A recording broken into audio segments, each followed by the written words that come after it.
Good morning, students. We are here with the part 4 of the chapter Separation of Substances. Today we'll see about evaporation.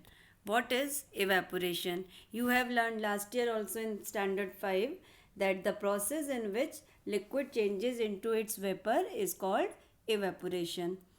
So, actually, how evaporation takes place?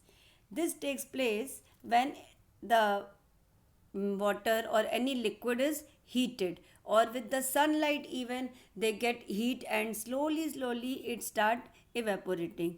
So here we will learn about any method that if there is a mixture of common salt and water. This is a very general example we you know very well that we get salt from water, from sea water. So how we get that the sea water slowly evaporates and the left behind residue is salt.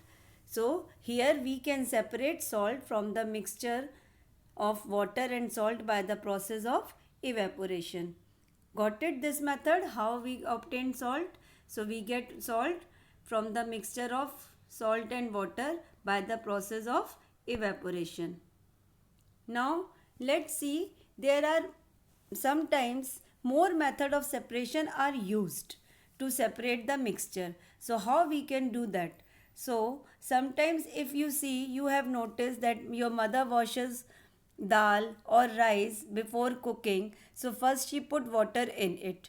Then we see that the dal or rice settle at the bottom and then the dirty water is decanted. So first we saw here sedimentation and then we notice that the mother throw away that dirty water. So that is decantation. It means that water is separated and thus only the left behind is a dal which is need to be cooked. So in this method you have noticed that two methods are used, that is sedimentation and decantation. Here again we will see one more process, one more here method for separation of salt and sand. Now if salt and sand are mixed along with water, so how we can separate this salt and sand? So here let's see that the mixture of sand and salt in water. So first of all we notice, or we'll keep the mixture of salt and sand in a beaker and we'll put some water in it. Then we notice that the sand being heavier, so sand will settle at the bottom. Now you all know that how we have separated that.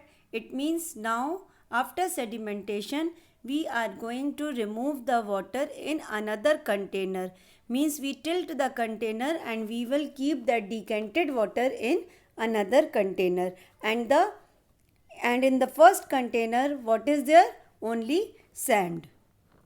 Now the container which is having decanted water, it means it has water as well as salt. Now we want to separate salt also. Then what we are going to do? Yes, we are going to heat.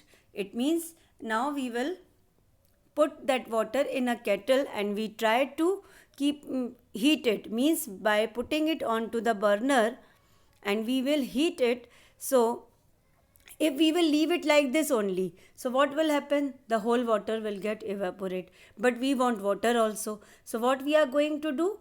At the mouth of the kettle, we are going to put a plate full of ice. It means cold plate. We are going to keep it at the mouth of the kettle. As the water boils, so it will start evaporating, and when it come in contact with that cold plate, means it will come out with that mouth of the kettle, so it will come at the contact with the contact of the cold plate, so it will be again change into water droplets. It means here what we have seen, condensation, that is vapors again change into water droplets. So first we saw evaporation, that water started evaporating and then again we collected by the method of condensation, and the remaining in the kettle is a salt left behind. So in this method we have seen three, how we separated the mixture of sand, salt and water. First we have done sedimentation, decantation, evaporation, condensation. It means we can say 4 methods were applied. Actually, it is always understood that decantation is followed by sedimentation. Means wherever we have done sedimentation, it is understood we have to go for decantation also. So see here the picture is given that the water is there in the kettle. This is the decanted water, which is the dirty water, means along with the salt and water is there. So we kept it onto the burner. So it start getting evaporated, and the cold plate is there, means full of ice. So we have noticed that the water droplets again collected in the another container. So the process of conversion of water vapor into its liquid form is called condensation. See some more examples showing evaporation and condensation. This you have learned last year also in 5th standard, that is water cycle. Even in 6th standard also again you have this water cycle in water chapter, that is water gets heated, so it is evaporation, and when it goes high up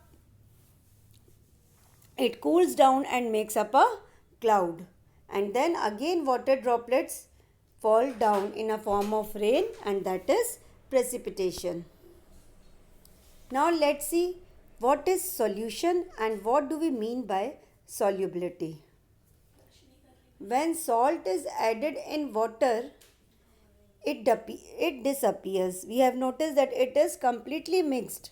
So this is because salt dissolves in water. So when it dissolves in water, so we can say yes, salt is soluble in water, and we get a solution, that is a salty solution.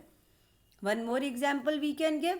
We can make Nimbu Pani. So that time we squeeze a lemon, then sugar, and then water, and we mix it very well, and we get a lemon water. So it is now as a shikanji or Nimbu Pani. So it is ready. So it means it is soluble in water. And some substances are not soluble, means they do not mix in water. That is sand, chalk, they do not mix in water. Pebbles, so they are insoluble. So they are called as insoluble substances. So here we can say when the substance dissolve in a solvent, and the substance which dissolve is actually called as solute. So here if you see the picture, sugar is there, it is mixed in the water. So sugar is a solute and water is solvent, and it makes up a sugar solution or a sweet solution. So sugar is a solute, water is a solvent, and it makes up a solution.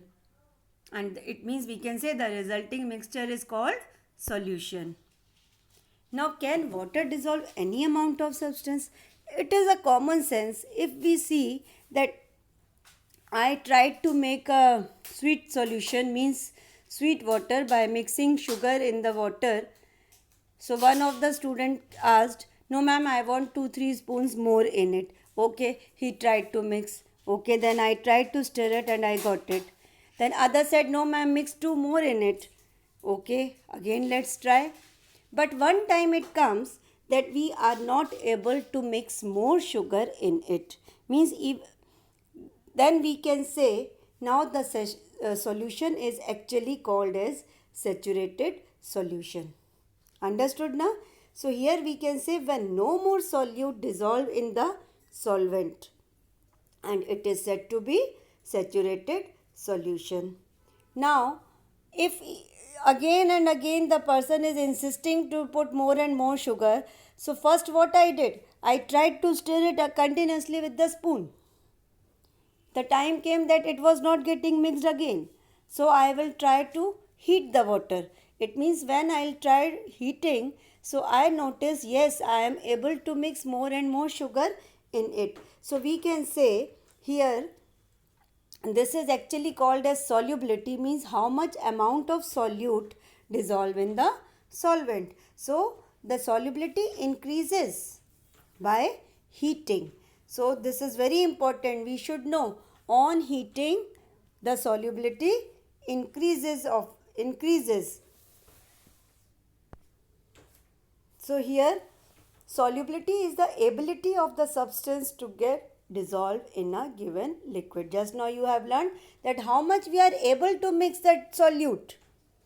So it means it is the ability of the substance that how much it is mixed in the liquid.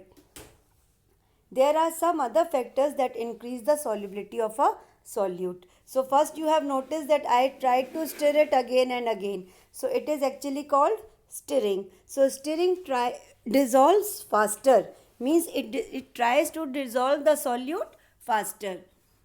Next, simple common sense thing, that if it is in a powder form, means instead of a crystals of sugar, if we take a powder sugar, so it will dissolve faster as compared to the crystal one. And heating, obviously, on heating the solubility increases. But one more thing is there, that different substances dissolve in different amount of water, and while making up a saturated solution, it means the same amount of sugar and salt can't be taken to be mixed in the water. So let's see what we have learned today. We have learned about evaporation, that is the process of changing water into water vapor. Then condensation, water vapor into water. And the solution, solution means the mixture of solute and solvent. Then we have learned what is solubility, that is it is the ability of a substance to be dissolved in the liquid, and it always increases on heating or even by stirring. Then saturated solution, it means when no more solute can be dissolved in the solvent, it is called saturated solution. Thank you students. Have a nice day.